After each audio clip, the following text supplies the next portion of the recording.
Once again, rivers of blood have flowed down the streets of a quiet, sleepy, suburban English town. Rivers of blood that have been shed in the name of an ideology and a doctrine that is wreaking havoc across the globe. Majid Nawaz, the Muslim commentator, many years ago coined the phrase the global jihadist insurgency. And he was absolutely right to call it a global jihadist insurgency, because that's exactly what it is. And this will happen in any part of the globe where people interpret the Quran, the Hadith, the doctrines of Islam to believe that they can go and carry out murder, that they can kill indiscriminately, they can kill innocent people, they can kill politicians, they can walk into a church and stab someone, a totally innocent man, a peace-loving man, a man who was dedicated to eradicating cruelty against animals, who is dedicated to protecting the unborn and protecting the sacred nature of life. The man that was murdered was a devout Roman Catholic, and he was a pro-life campaigner. That was one of his big things. And the man that's taken his life, well, what does that say about his doctrine and what he believes? And of course, we're guessing. We're guessing at the minute. We've been told that the man that murdered David Ames is a Somali man that's 25 years old. We're told that the anti-terrorist branch are now investigating, or the counter-terror command, I think as it's called, are now investigating the murder.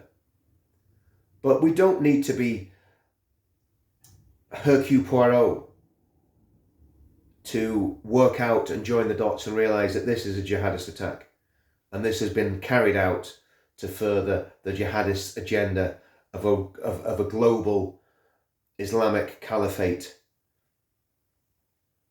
and the whole world coming under the domination of a caliph and Islamic rule and Sharia law. That's their doctrine. That's what they want. Now, people can say that I'm being Islamophobic or bigoted. I'm just stating facts. When we started the group Veterans Against Terrorism all those years ago, and we sat down and wrote a mission statement, that mission statement was very explicit that we were against all extremism, all violent extremism, all terrorism. That was the whole point. From Irish Republican terrorism to fascist and Nazi terrorism to communist terrorism to the terrorism Antifa. But of course, the major threat throughout the globe is none of those other things. The major threat on a global basis is the global jihadist insurgency.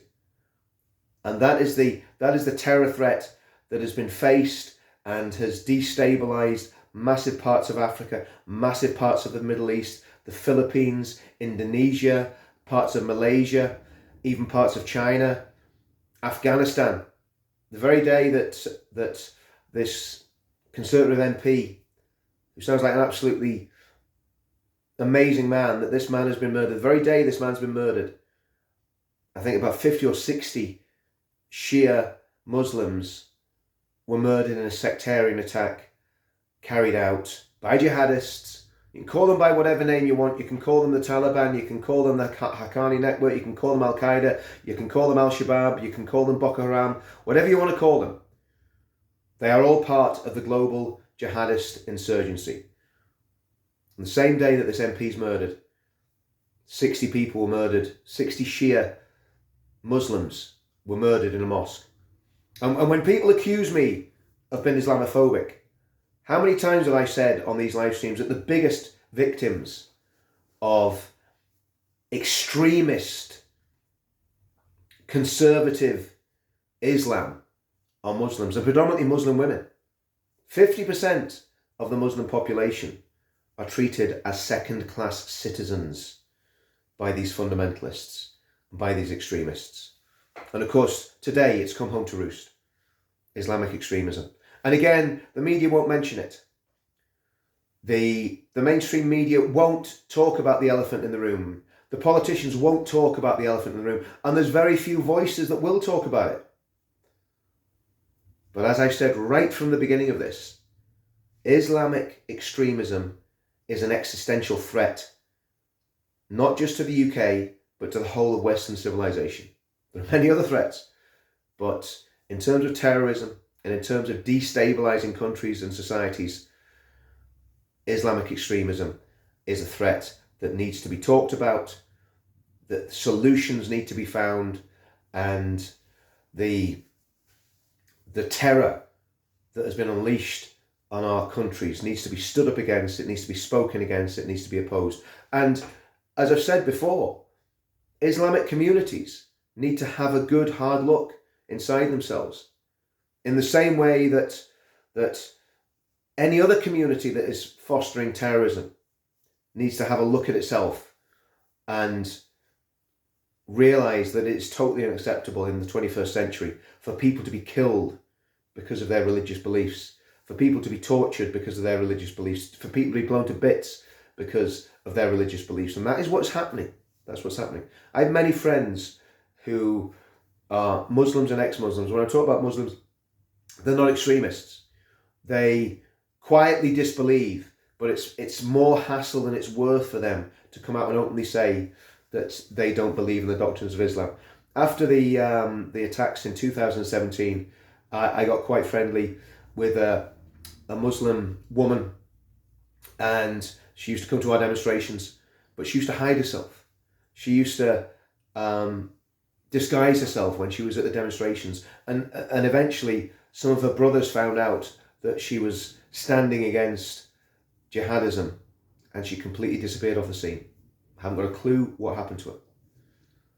So we've seen yet again an Islamic-inspired terrorist attack on the streets of the United Kingdom. This is totally unacceptable. But I want to say another thing about attacks on politicians and attacks on MPs. There's a terrorist group or movement in these islands that has killed more British politicians, more British legislators than ISIS have, than Al-Qaeda have, than jihadists have in the UK. And of course, I'm talking about the Republican movement.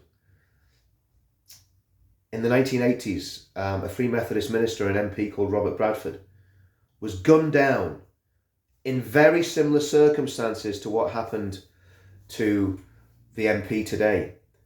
He was in his constituency office doing constituency business in West Belfast when a gang of murderous thugs, one of them, at least one of them is believed to be an agent working for the British state, burst into that man's office and gunned him down. Man's name was Robert Bradford. Then, before Margaret Thatcher came to power, the INLA planted a bomb under Erin Eve's car. I remember watching it as a child, seeing the news footage. And he was blown to bits as he drove into Parliament, or drove out of Parliament. Ian Gow, the Conservative MP, was murdered in the early 90s. Booby trap bomb was put under his car.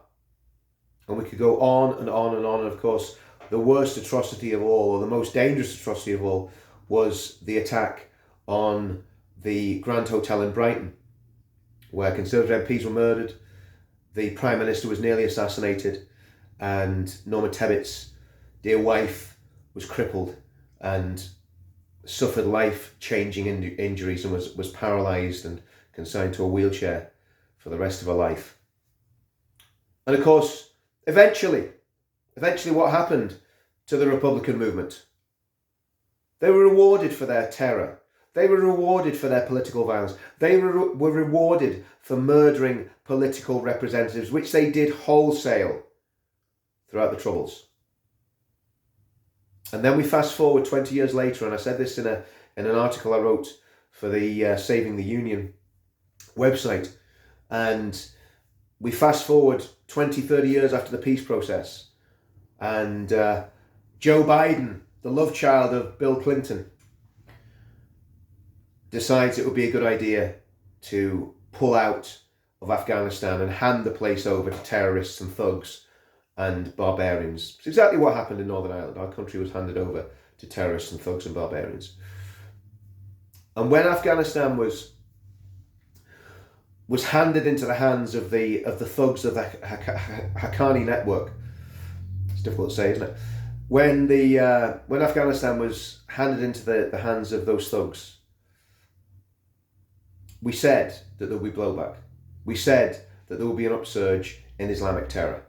And it's happened. And it's happening on our streets right now. And nobody's doing anything about it. When the Ariana Grande concert happened, people went and got bumblebee tattoos. Well, thankfully, after those terrorist attacks, 70,000 football fans and their supporters, thousands of veterans, thousands of patriots took to the streets and marched through central London peacefully, silently, respectfully, saying, this must stop. 4 years later, we're in a worse position than we were then. We have untraceable migrants coming across the English Channel in droves. They're not migrants, they're invaders. They're coming into the country illegally. And of course the media always shows the sob stories of these people who are invading our country. The media doesn't show the reality that the vast majority of these men are about the same age as this Somali man that has just walked into the Tory MP's office and savagely murdered him. And when you talk about these things, when you talk about what's happening in our country, in my country, that I stood and fought for when I was a young man, when you talk about these things, you are branded as an extremist and a nutcase. Well, you can brand me what the hell you want. I won't stop talking about these things because these things need to be talked about. And the global jihadist insurgency needs to be faced down. And you may say, well, this is a minority. Well, let's look at what's happening in the Islamic communities within the United Kingdom. Now, this is according to Ed Hussein. Ed Hussein was a radicalized Muslim, and he came away from radical Islam. He's still a Muslim, and he is now writing about the situation within the mosques in the United Kingdom. He's just written a book called Among the Mosques. And his book is very, very clear that there are massive problems with the doctrine that has been taught in the mosques up and down this country. And he doesn't just single out the Deobandi mosques or the Salafi mosques. He says the Barelvi mosques have problems as well. So, according to Ed Hussein, according to Ed Hussein's book, there are a great number of imams up and down the United Kingdom that have an apocalyptic vision, an end times vision of a global Islamic caliphate, and are actively promoting that doctrine within their mosques. And that doctrine is one step away from jihadism. Because the way you can justify jihad in a country that is not a Muslim country is you very, very simply say, but it will be a Muslim country one day. So it's okay to attack the state. It's okay to destabilize the state. And as well as the violent terrorism that we've seen on the streets today, there is subversion of democracy going on to a great extent. There is voter fraud going on to a great extent. Groups like, well, I'm not going to mention them because if you mention them, they come after you and sue you.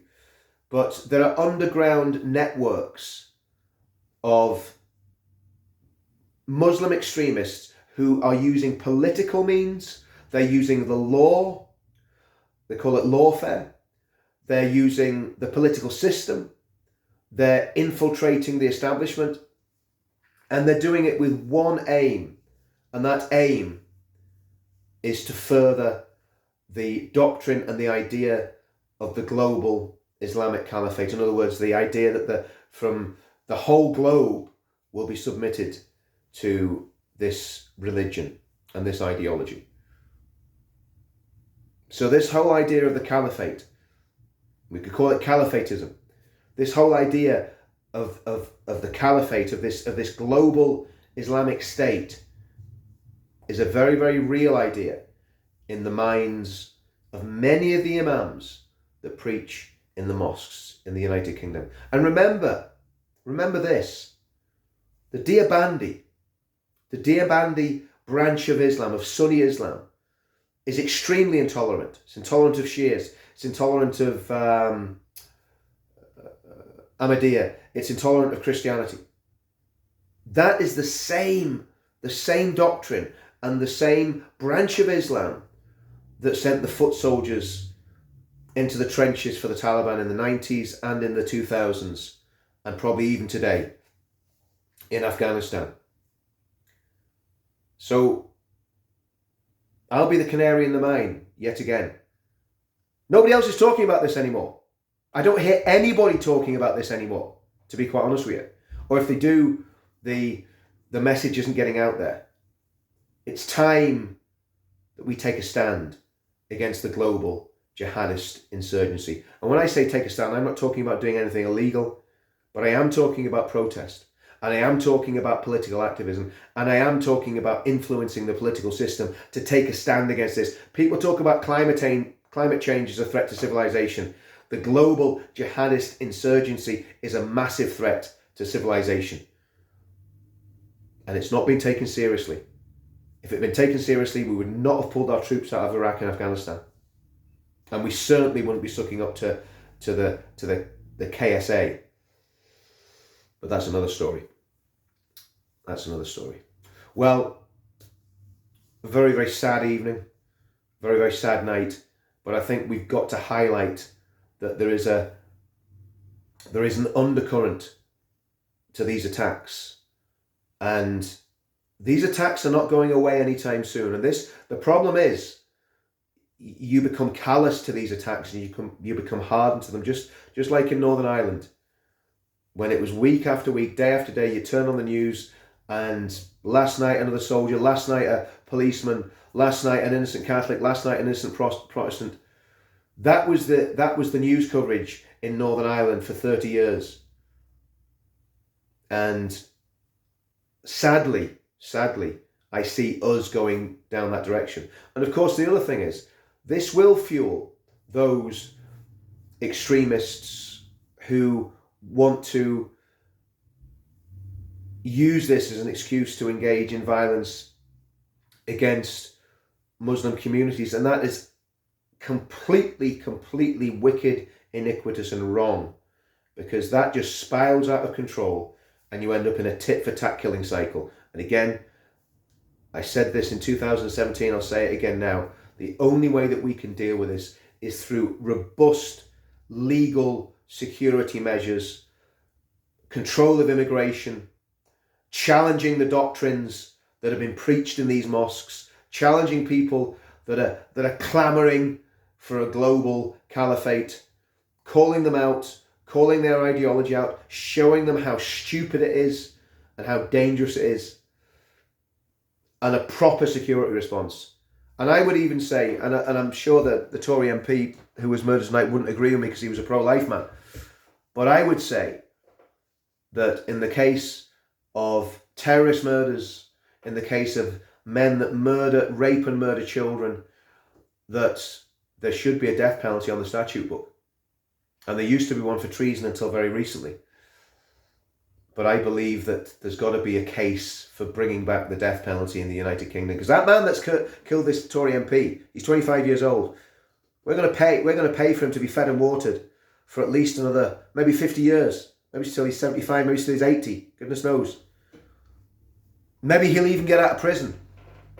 He'll plead mental illness or some kind of nonsense.